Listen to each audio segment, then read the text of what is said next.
નમસ્કાર મિત્રો આપણે પાછા આજે આવ્યા છીએ જે ખારેકની વચ્ચે આંબા વાવેલા હતા અગાઉ. પહેલાં વાત થયેલી હતી કે એક સોનપરી અને બીજા સોનપરી ખૂટેલા હતા, તો બીજા પણ નવા સોનપરી 30 આવી ગયેલા છે. એટલે આમ કુલ મળીને આપણે 60 સોનપરી, પછી મલ્લિકા છે, દશેરી છે, બારમાસી છે, હાપૂસ છે, જમાદાર છે,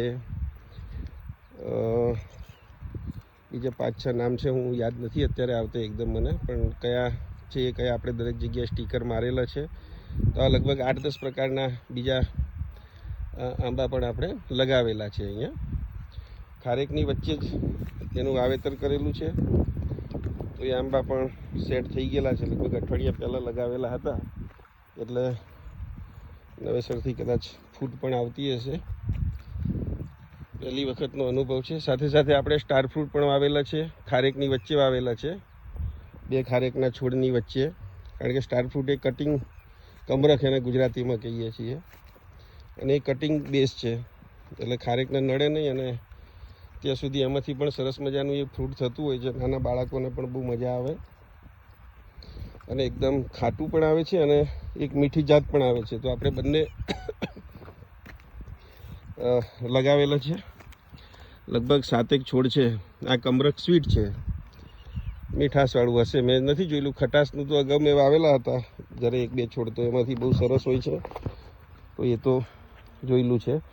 કદાચ મિત્રો એક આંબામાં હવે આ છે, મારે કોઈ મિત્ર જાણકાર હોય તો, અને કોઈ જોતા હોય તો જોજો કે એ શું થયેલું છે. એ ખાસ જોવું પડશે. અને જનરલી રોગ હોય છે એવો, એટલે કોઈ દવા પૂછવું પડશે એ બી કોઈ જાણકાર વ્યક્તિને કે શું થઈ રહ્યું છે. એની આ પપૈયા પણ વાવ્યા છે વચ્ચે, કમરખ પણ વાવ્યા છે, કેળા પણ 8-10 નાખેલા છે. હજુ વચ્ચે જે જગ્યા છે એમાં કંઈક બીજું એડ કરીશું. તો આ રીતે આ ખારેક છે એ પણ હવે નવેસરથી સેટ થઈ ગયેલી છે, અને એનું ફૂટવાનું પણ હવે સરસ રીતે વિકાસ થઈ રહ્યો છે, ગ્રોથ. માડી રામ રામ. હા, રામ રામ. આજે ઇન્સ્પેક્શનમાં સુપ્રીમ કોર્ટ નીકળી છે, જોવા માટે આપણે બરાબર ખેતી કરીએ છીએ કે નહીં. મારા માં છે, અમારા મોટા માં છે, પાછળ છે રાધુબેન છે, પાણી છે, પંથુલાલ. માડી, આ ડ્રેગન ફ્રૂટમાં કેટલું કામ કર્યું? ઘણું કર્યું બેટા. કામ ઘણું કર્યું. મિત્રો આ ડ્રેગન ફ્રૂટ 2000 ને લગભગ 19 અથવા 20માં 2020ના મે મહિનામાં લગાવેલા હતા, તૈયારી કરતા હતા. તો એ વખતે નવો વિષય હતો એકદમ, જે ચાલુ ખેતી જે હોય મગફળીને બધું વાવતા ફાધરને, પણ પછી એકદમ ડ્રેગન કર્યા. અને શરૂઆતમાં કોઈ માણસ મળતું નહોતું, એટલે મેં લગાવી તો દીધા બધા,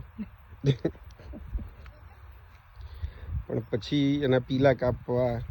ડ્રેગન ફ્રૂટમાં ખાસ કરીને જ્યાં સુધી નવું ડેવલપ ના થાય, તો જો આ બધું બાંધવું પડતું હોય છે.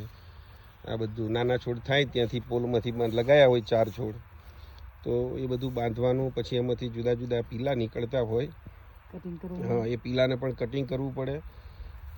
દાખલા તરીકે અનવોન્ટેડ ગ્રોથ જેને કહીએ છીએ આપણે, આની કોઈ જરૂર નથી તો એનું કટિંગ કરવું પડે. તો એ શરૂઆતમાં નાના હોય ત્યારે બહુ કટિંગ કરવું પડતું. તો એ વખતે માણસોનું પણ સેટ નહોતું થતું, પરમેનન્ટ જોઈએ અહીંયા કોઈને કોઈ.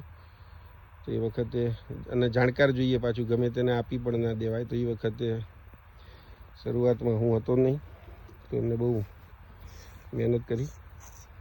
પંથુલાલ હવે આને મોટા કરી દે, પેલા એને કરી મોટા,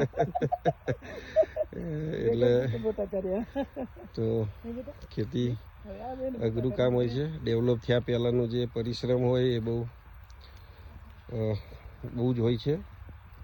તો મિત્રો કેળા પણ આપણે લગાવ્યા છે આવા, જોઈએ કેવું થાય છે. એ પણ ખાલી વચ્ચે એમ જ મિત્રો માટે જ લગાવેલા છે. તો બસ મિત્રો, આજે આટલું આંબાની બાબતે શેર કરવાનું હતું, તો આપણે કરેલું છે. થેન્ક યુ મિત્રો.